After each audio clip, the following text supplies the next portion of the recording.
I think the biggest piece, especially this last year, has been around my health, right? But one of the biggest things that I noticed the difference with this group is the accountability, the fact that people are there to actually hold you accountable to what you say you're going to do. And for me, it's been a good visibility because I've been a part of a lot of different, and I am a part of a lot of different networking, man, community and everything else. And a lot of it is very surface level, and when you go to these groups, a lot of people are just it's very transactional, very much like, what do you do? This is what I do, this is what I do, whatever, which sometimes is fine, right? You want to have a little bit of transactions happening, but this is a very special group in the sense that it's very, people are actually there caring about your growth as a man in all areas, not just business.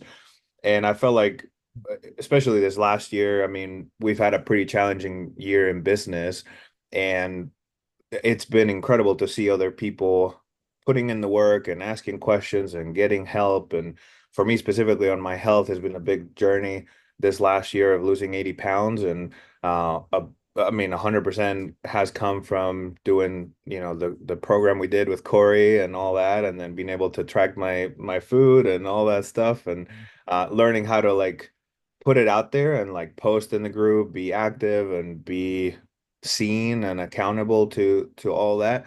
I think that's made a huge difference. And then coming on, this is my, I guess, first year, but then coming into the second year now, I'm excited to apply a lot of those lessons as well on the business side and making money, and saving time and being able to apply all of that as well to our business. So yeah. No, man, I love that. And if you're listening or you're new to the channel, like that's the whole point of this is, this is the journey to the top 1%. And how do we get there? It's by becoming 1% better daily. So with David though, like why don't you tell the guys who you are and what you do?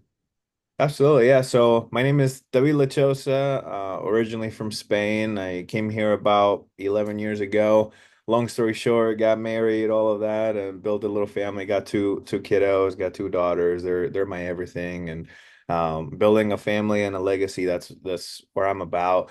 As far as profession, I am an expert in the infinite banking concept. So I help primarily real estate investors use life insurance to build tax-free wealth. That's kind of the short of it. But basically, being able to leverage insurance to be your own bank and become your own lender, if you will. So, yeah, That's awesome, man. Very niche, very niche. No, man, I yep, mean, like something you had kind of mentioned towards the beginning of this or are involved with this is, man, at the end of the day, like it all comes down to doing the work, irregardless, like whatever it is. And it's funny because I don't think it's a coincidence that like, your business was kind of going through a hard time as you were like transforming your life, so to speak. So here you are with what a lot of people would be able to use as distractions, because the business is kind of pulling you one way, but like you're so focused on your health in one way where it's like, most people I would say would give up on the health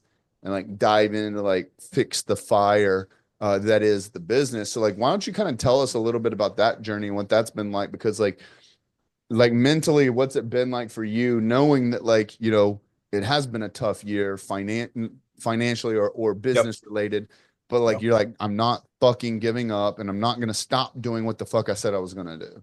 What's that been yep. like for you? No, I think the biggest thing, and I've been thinking about this quite a lot, and I'm a big believer that everybody has. Well, I mean, I've heard this before, but one big dragon that they have to slay, right? All of us have something in our life that it's like our big challenge or big test, right? I know reading your book and hearing your story about all the things that you've gone through. I mean, it's incredible. I mean, nothing short of a miracle, but that was a big test for you, right? That was your big moment in your life. And I feel like for me, like with the weight, it's been an interesting journey because I've lost over 100 pounds now. This is my third time, right? Now losing 100 pounds once is hard as hell. Losing it two times is almost impossible. So doing it a third time, it's like a miracle, right? And so for me, I feel like that this is my big dragon, is like getting my health right. And so as I get in a group of men that are successful. You see all these people that are pushing you forward. A lot of people have big, big goals to increase my own identity, right? And so I think about my bigger goals and my bigger visions that I have. And then I think, well, if my health is not there, you can have millions of dollars in the bank and, be in a wheelchair and not enjoy it, or, drive in the Walmart and the Migos or whatever the fuck. Like, I don't want to do that, right? So health it has become my sort of my main number one priority, my main dragon to overcome in my life. And I know I'm already seeing the transformation of that I know that by doing so, all the rest of the areas will fall into place. And by focusing on that one main test, some people are, it's alcohol or drugs, or, everybody has their own main thing that they have to work on. And so I feel like for me, getting in a room with people that are sharing the same mindset and they're helping you overcome these things, it's been incredible to just maybe take a step back this last year in business and focus more on just that one main thing to put in the work and get done. And then I've already been seeing all the changes in all the rest of my life, right? Like my marriage is getting better, my finances are slowly starting to getting better. My business is taking off. We're forming partnerships that we never thought possible. Like all of the different areas are falling into place because of the one main thing that I've had to overcome.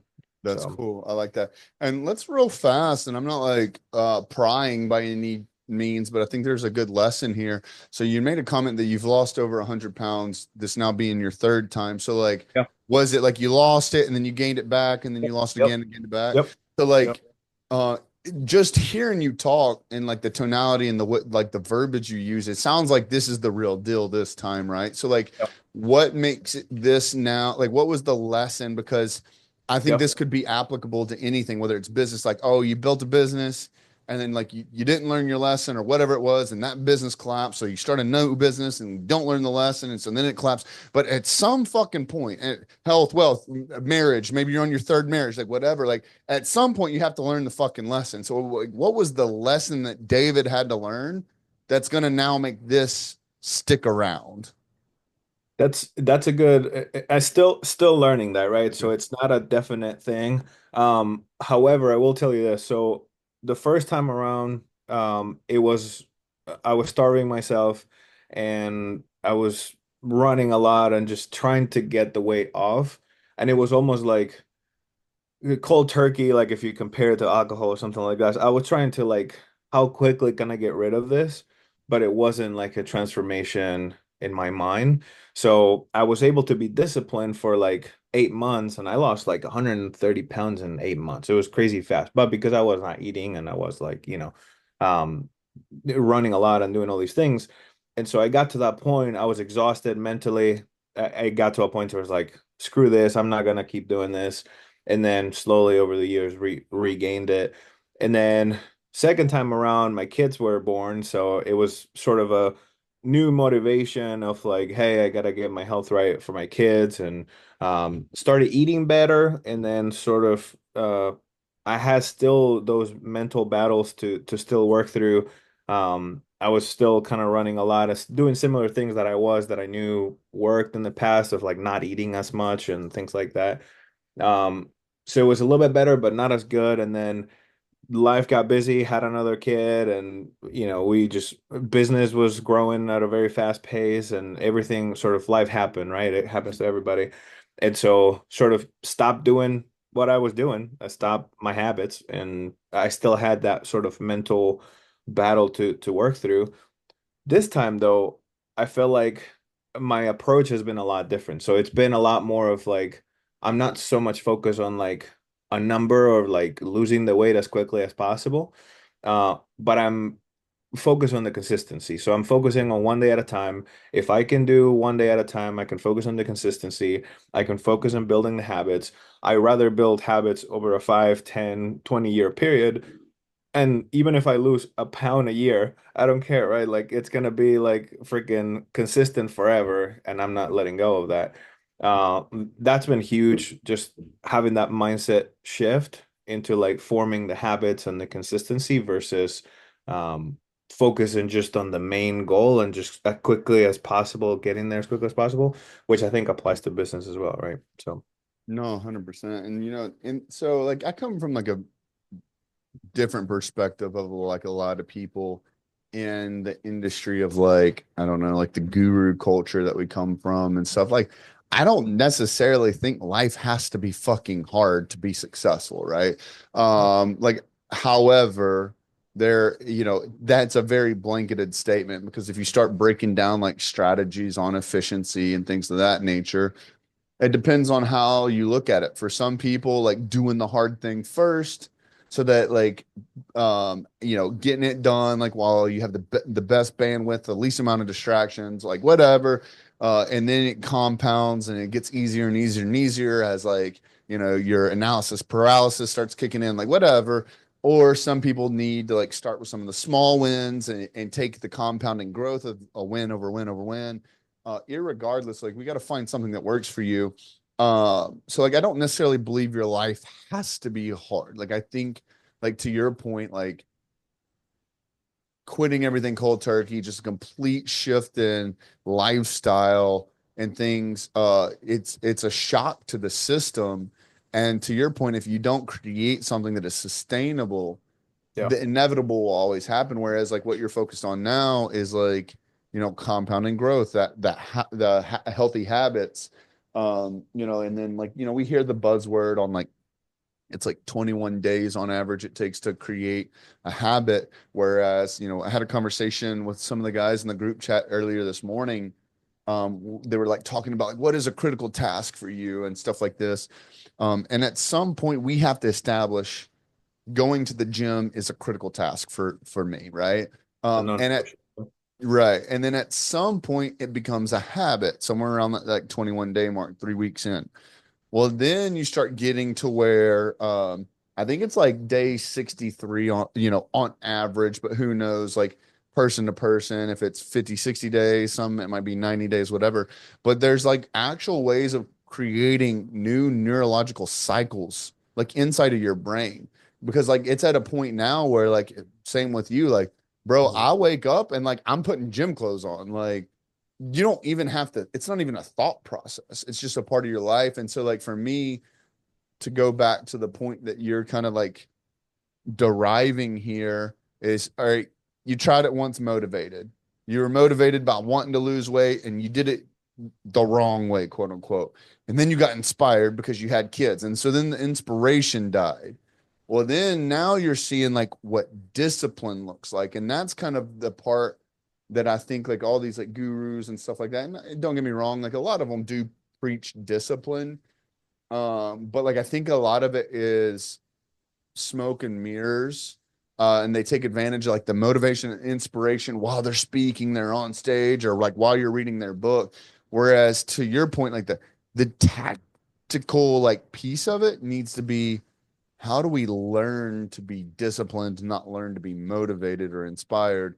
And then Mhm. that's when like actual lives get changed, to your point. Like what's your thought process on that? Yeah, 100%. And I think a big piece for me too has been tracking, right? Like in business and specifically with the health, tracking everything, what gets tracked can be improved, right? So applying all of that to my business and what I'm trying to do there and with the health is like everybody that I've studied and I've seen is successful in those areas ha track their stuff, like, track their activity, track their calls, their appointments, everything. And so in the same way, tracking everything on the health side um helps me keep myself accountable to like, hey, these are my daily standards, right? And that's what we're doing. There's no deviating from that because that's our standard. My minimum required activity for the day, right? So yeah, applying that I think has been the biggest thing. No, I So, love that. And yeah, to your point, like I don't care if it's personal, professional, like, to track anything, like it shows us room for improvement. And that's kind of, I think that's been like the biggest takeaway for me being around like the personal and professional development space is like, dude, if you don't know what you're fucking shooting for, you're gonna miss 100% of shots you take. Like at what, and that's what Like I hate the fucking like, oh, a blonde squirrel finds a nut every once in a while. It's like, bro, shut the fuck. If that's the life you want to live, like this ain't the group for you. Like we want to be tactical, we want to be efficient. And that's the Yeah. thing, because like mentioning money, like I heard this like analogy.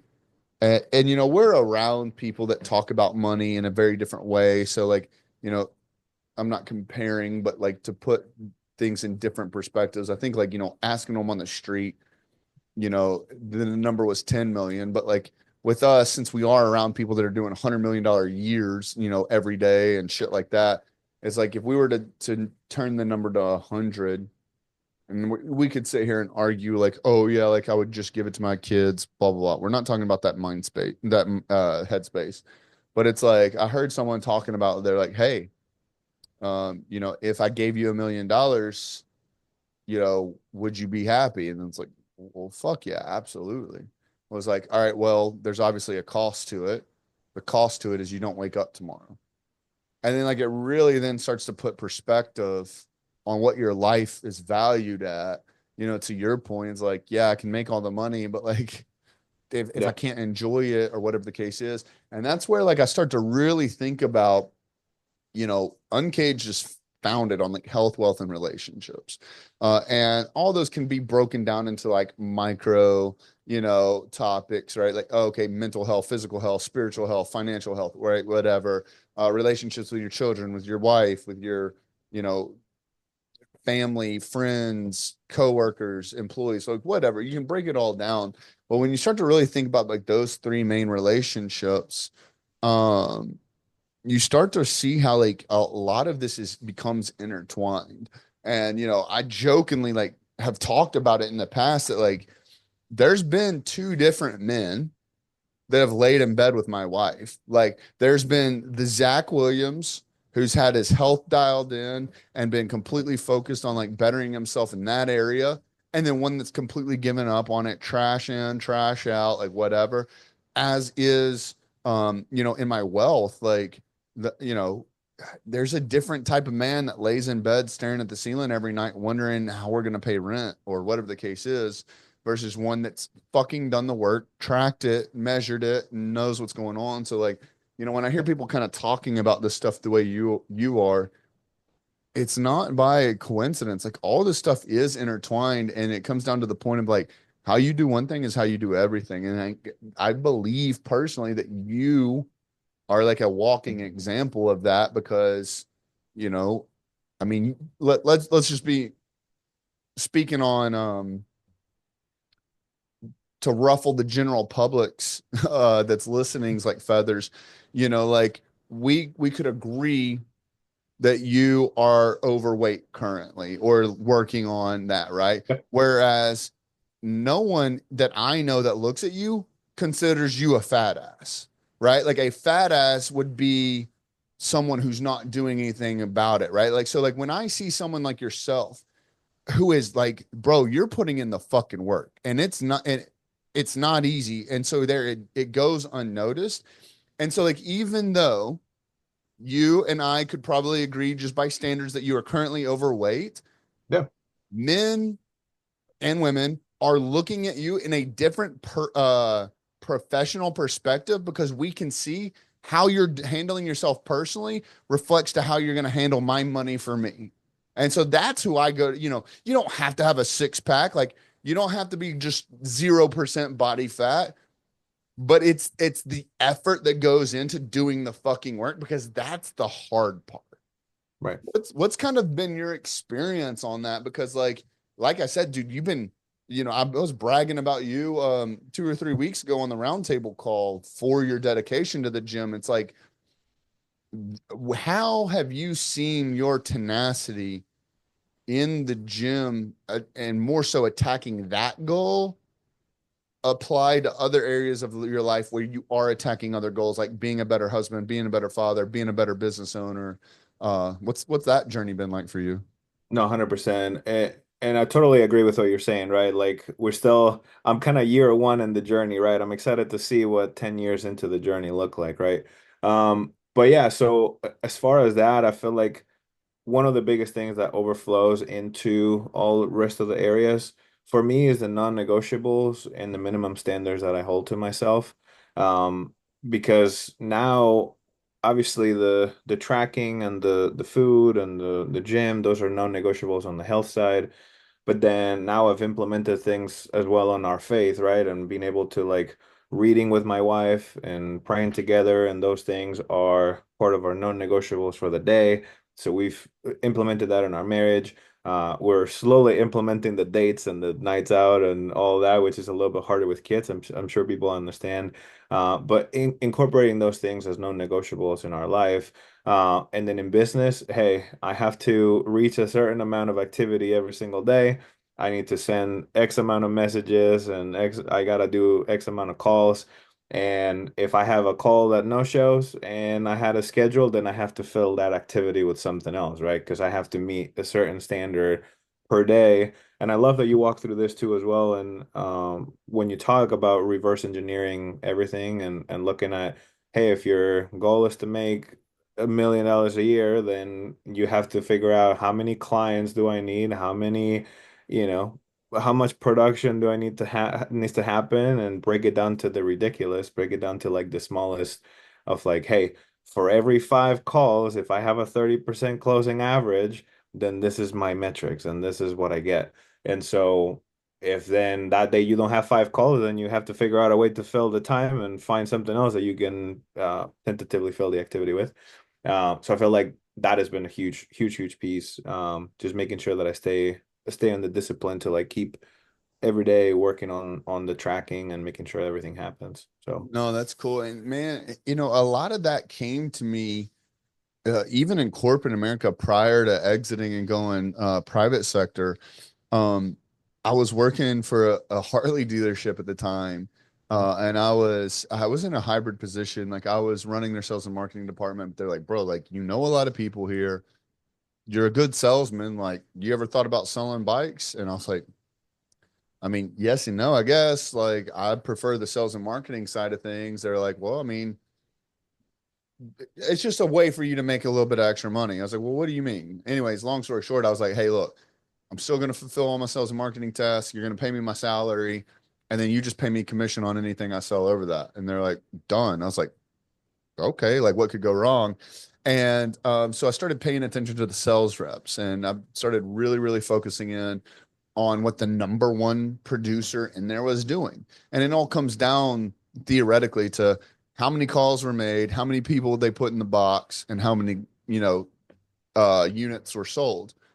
So like I'm focusing on that and I'm like, oh shit, like this is how many calls she's making per day, whether that's like new clientele, old clientele, like whatever the case was. I was like, all right, like how do I do more than that? And so like we started to compete at that point. Like it became a game. And for me, it's just a numbers game. And so like I'm paying attention to the numbers, I'm paying attention to the numbers. And like with anything in sales, like, all the cliche sayings like zero to hero from the 30th to the first, or, whatever, like, um, we would sit through like sales meeting after sales meeting after sales meeting. And finally I was like, I don't know what it was that clicked. It was just like, because they try to get you riled up and motivated to sell more units. That's literally it. And I don't know what clicked. Like I genuinely wish I could tell you his name's Bill. I don't know what Bill said, but like I remember the moment and I was like, fuck, dude. I was like, this is it. So I literally the next fucking day I came in and I tripled the amount of calls. That's all I did. Just mathematically, then if I was calling 100 a day, I was calling 300 a day, or I don't think it was that much, but I know that to the number, I tripled the amount of calls I made. Can't make this up. The next fucking paycheck I had was 3 times more than I had made on that side of things. And I'm just like, shocker. bro, it was like, it's that. And that's to the point I was going to make. Like, the stuff you're talking about, it's simple. Not saying it's easy, but it's simple. Yeah. I mean, what Yeah, have you? and funny thing too is that it's not always too like the number, because like sometimes, and I've been in periods in my business where like we're spinning our wheels a lot because we're targeting the wrong people, you know? And that's been a big sort of learning lesson of like, hey, throughout this year, I've been honing in and like what my actual avatar and the people that I enjoy working with is. Because in our side of business, right, like we can work with anybody. We can work with middle America, with high net worth people and business owners, whatever. And I've been enjoying working the most with real estate investors. And so throughout last year, and a part of it too is meeting people like Ace and people like, in the group that are in the investment world and the real estate side.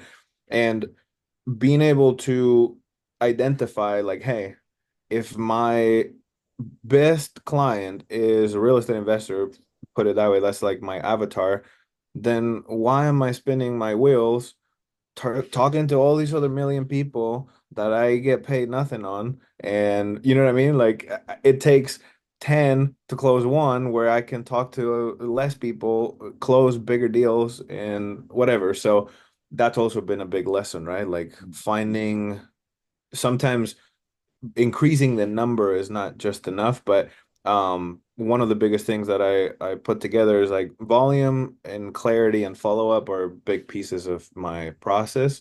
Volume, it has to, or the clarity first, right? Making sure that you figure out what the avatar is, and then the volume comes. And then once you pump in the volume of that, the good people that you need to talk to, then you follow up through the process and close the business. But if you're just doing volume without the clarity, it doesn't work, right? And if you're doing volume without the follow up, then it doesn't work. So you got to kind of have all three pieces. But Oh, dude, 1,000,000%. And that's why we ended up towards the end of the career seeing so much success in the previous organization that we were running. Is we saw it huge with this one client. He was the first one we did this with. And we saw a lot of success because we started synergizing sales and marketing departments. And what's cool about where we're at with Uncaged right now is if anyone's watching or been along the journey, or maybe they're sitting on the fence, or maybe they're in the group, or maybe they're in the pack leader program, like y'all are getting to see this live on how we're recreating this inside Uncaged. But we would synergize sales and marketing departments. Now with Uncaged, we're testing something even crazier where we're synergizing content creation, sales, marketing, and then like the CRMs and automations. And I'll explain that here in a second too. But what's cool about it is we came to this client and he was doing pretty good. I mean, I think like 3.5 million a year or something, nothing crazy, but he wasn't hurting. And so I was like, hey man, uh, I gave him all the information he needed. Like he could have literally taken this, given it to his team. And here was my viewpoint on that is if your team knew this information, they would have already been doing it. Right. So, and it worked out well for us. But anyways, I came to him and I was like, listen, I was like, if we give you a roadmap to double your business in the next 12 months, is this worth a conversation? Of course it fucking is. So what we ended up doing after we landed this client is, most people think, oh, in order to double, your numbers, you need to double the amount of leads that you get. And this runs right back to what you were just explaining. Well, what we did is we just took three areas of his organization and we just improved them by a third. So we came in and we increased and we worked backwards, but to follow the customer journey, we increased his lead amount by 1/3. And then what we did is we decreased his sales cycle by a third. So it was taken on average 45 days for a deal to go to get funded or to get closed, right? Like prospect to close deal, cash collected 45 days. And we turned it into 30. Then what we did is we increased the close rate by a third, right? Like we took him from, I don't know what it was, like a 5 to like a 7.5 or 8 or something like that. So now we're getting more leads. We're we're getting more leads closed in a single 30-day period, which gives our pipeline more time to fulfill others. And then we're also increasing the close rate. So now the more times you pick up the phone, the more highly likely chance you have of getting that yes. And that's all we had to do. I say that. I mean, it was a lot of work, but that's all we had to do to double his fucking revenue in 12 months. And in fact, we did it in like 3 months. I mean, just he was absolutely blown away. But to your point, like that's when you start niching down and speaking specifically to your target demographic, dude, that's where the game changer is. And then that's when it gets fun because then you can learn other strategies that like you genuinely There's not enough time in your entire in 10 lifetimes to learn all the niches and industries that you could serve and all the like technicalities and terms and all the fun loopholes and shit. Like there's not enough time. So like when you get that, that's when you get to actually truly become an expert. And that's how you start to set yourself apart. And I'm sure you're already seeing some examples of that. Yeah, no, 100%. I love what you're saying too. Like, I'm curious to hear your thoughts too on this too, because I know you were really big in culture and creating a culture. Um, I'm curious to hear your thoughts on how do you mix that part and with Uncaged, right? Like you've created something, that arguably you had the experience past, right? And you've brought a lot of those experiences to create what we have here in Uncaged. But how do you incorporate that culture creation? I know you're wearing the It's What We Do shirt, right? How do you incorporate that now in Uncaged to continue building on that culture? Man, that's a great question. And I mean, when it comes down to it, to your point, like I was involved, like I am Uncaged avatar. Like I am our demographic because like I so desperately wanted what Uncaged provides. And so, um, you know, unbeknownst to myself, I've been building Uncaged before I even knew I was building Uncaged, like 3 or 4 years prior, because I was seeking these answers. I was seeking this camaraderie and this culture, like to your point, and I found it in little bits and pieces of these other organizations. So me being a consumer, I was able, like you would be able to ask me, hey man, like, what do you think about group A? And what do you think about group B? And what do you think about group C? And I can say, hey, pro and con in this group, pro and con in this group, pro and con in this group, pro and con in this group. Well, when you go to be a trailblazer for yourself and, do it on your own, you have the ability to build something based on like what you want. Now, I'm just one person, so arguably I have my own personality and persona and, things of that nature, but I was able to look at these other people that, to a degree you would argue are successful at what they're building, and I could say, "Hey, this is what I loved about what they're doing. This is what I hated. This is what I thought they were doing really well at. This is what I thought they could improve on." And you start going down that line, and then you start really like deciding, especially when, for me in a position I was in, um not to like be any type of way, but I did the fucking work with every one of those, and because of that it attracted a lot of people to me because I was seeing the results that they wanted to see. And so, like, when I would get on calls with them, like, I'm not giving them earth shattering advice. And to your point, it's doing the fucking work. That's literally like, bro, these people are giving us cheat sheets.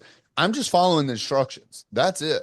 And, but because of that, it got me the opportunity to meet a lot of really cool people that were searching for the same thing that I was searching for.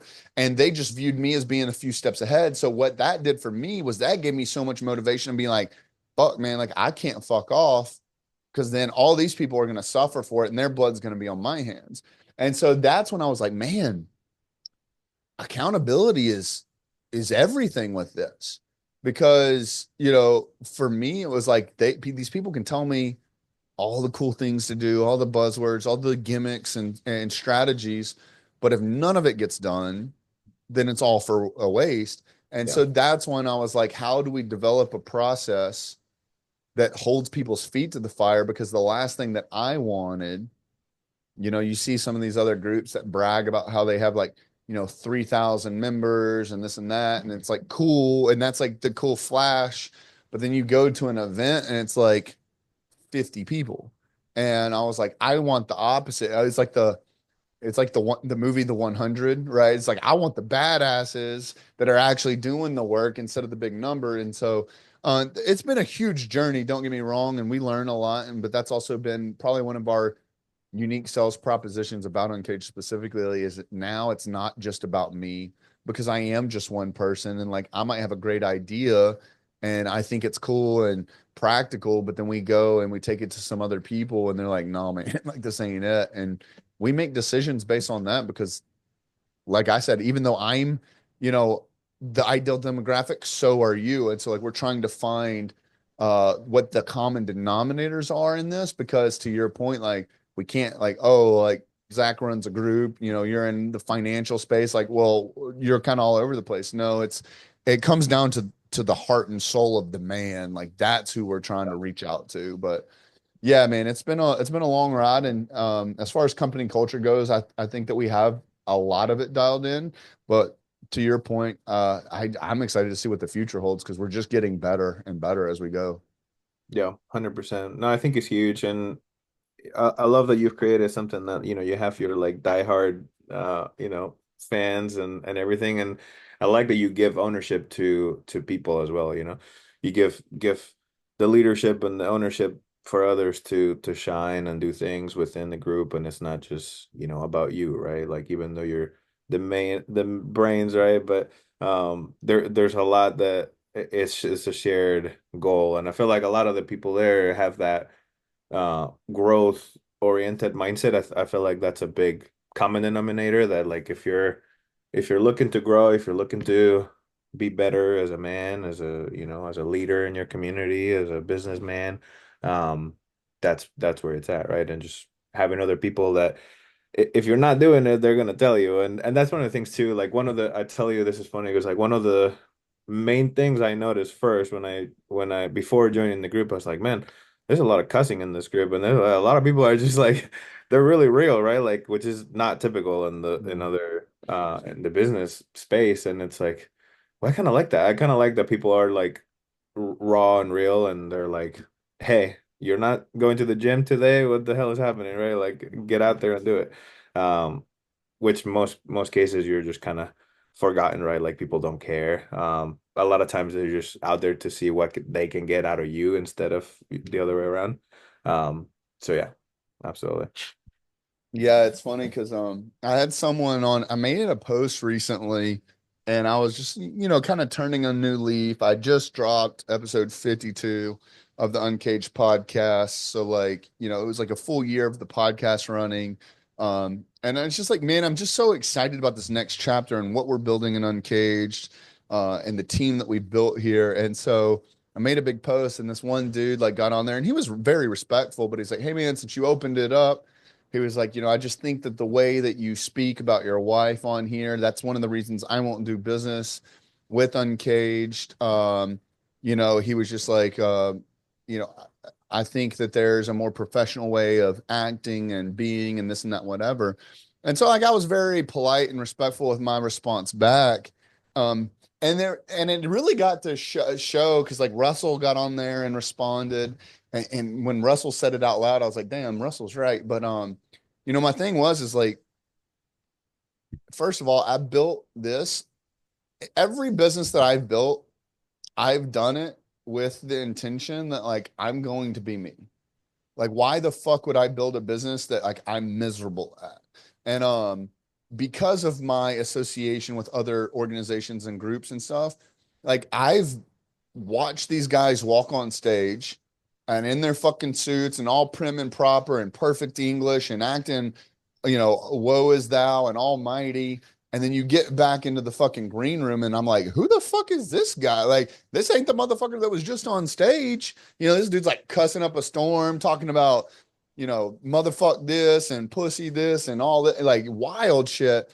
And the more and more I got around these people, I started seeing that they're one way, they're one way on stage as they are in the green room. They're one way on social media as they are in real life. They're one way out with their wife and kids as they are out with their boys. And they're always like looking over their shoulder, like trying to see, like making sure no one sees them acting out a character, right? And I was Yeah, like, dude, that's not a life I want to live. yeah, Like I will say, people get around Heather and I, and like they'll be tripping when like they hear me say some of the crazy shit I say. And that's the thing is like, bro, like, first of all, that's my motherfucking wife. I'll talk about my wife however the fuck I want. I have my own reasons. Um, but it's funny because I told this dude this. There's been twice now that I know of. I don't know some of the other people, but twice now, two of the motherfuckers that have like tried to publicly like crucify me for talking about eating my wife's ass have cheated on their fucking wives. I'm like, oh, Wow. my bad. Like, careful what I fucking say on social media, but at least I'm not fucking strippers when I'm out at some of these events.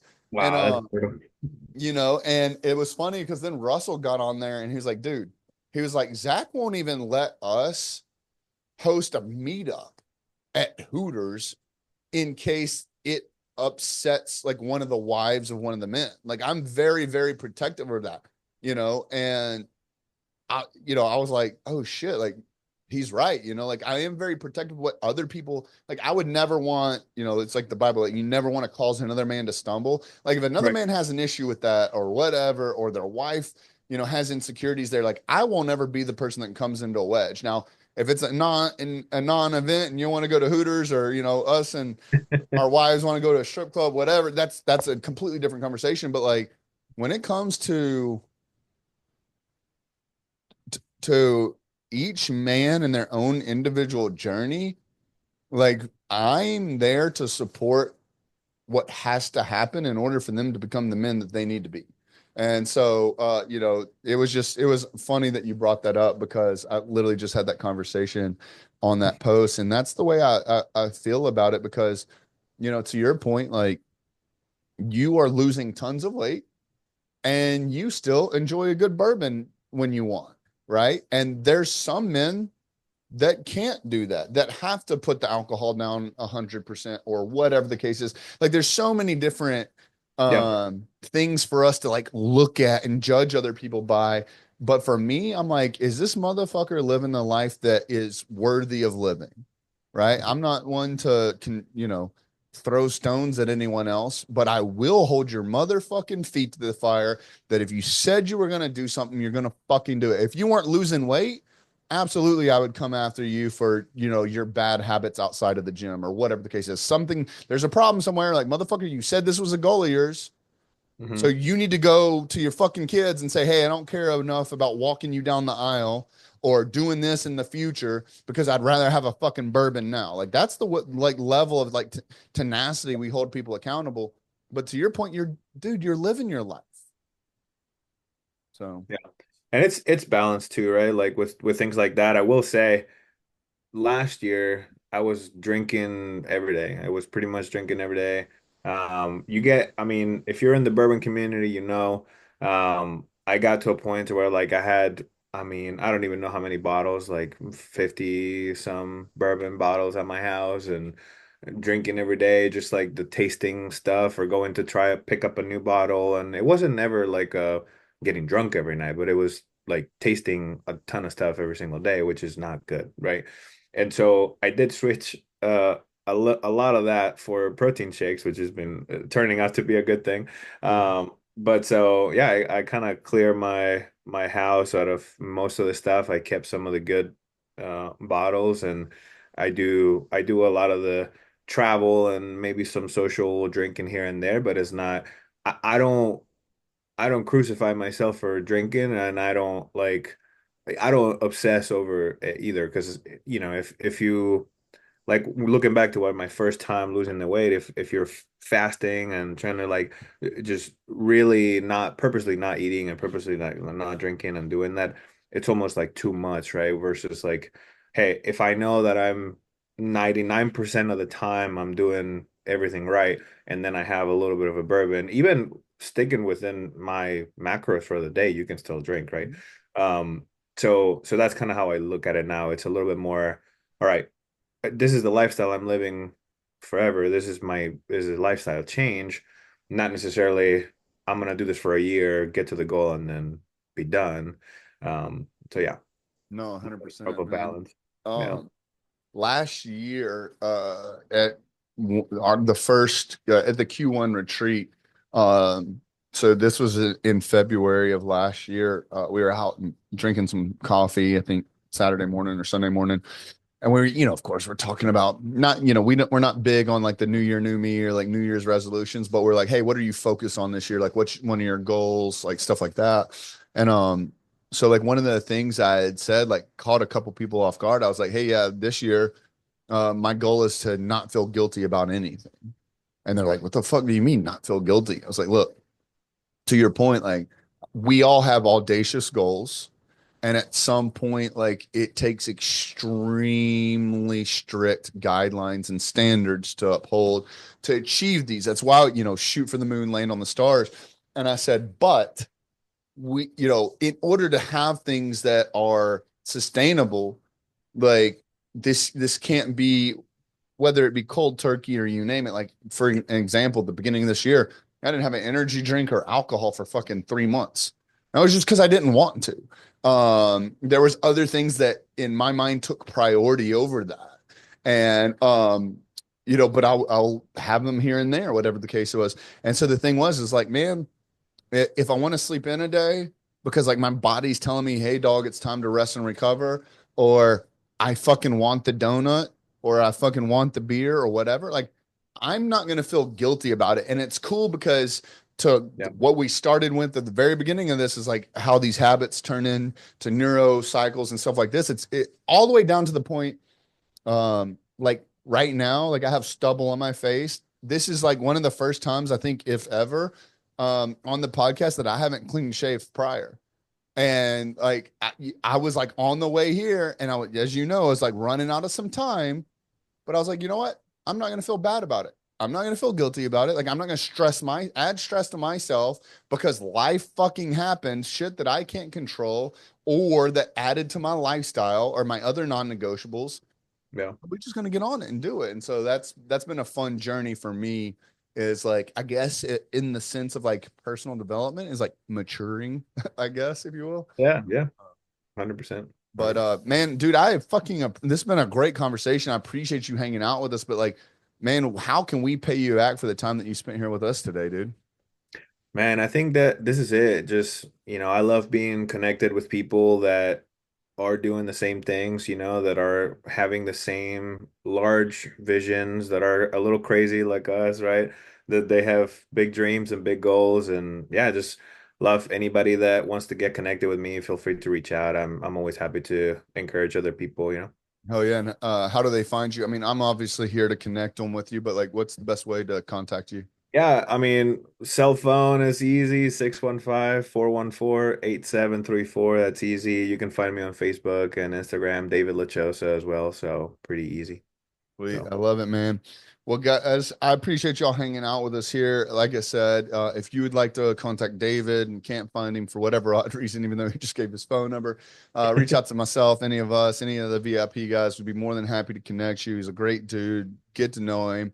Middle Tennessee, if you're looking for like a geographical location specifically. But guys, if you got anything out of this, please let me or David know, or give it a share or comment. We're very, very much interested to see like what some of your takeaways were from episodes like this. But without further ado, this was the episode, and we'll see you on the next one. Peace.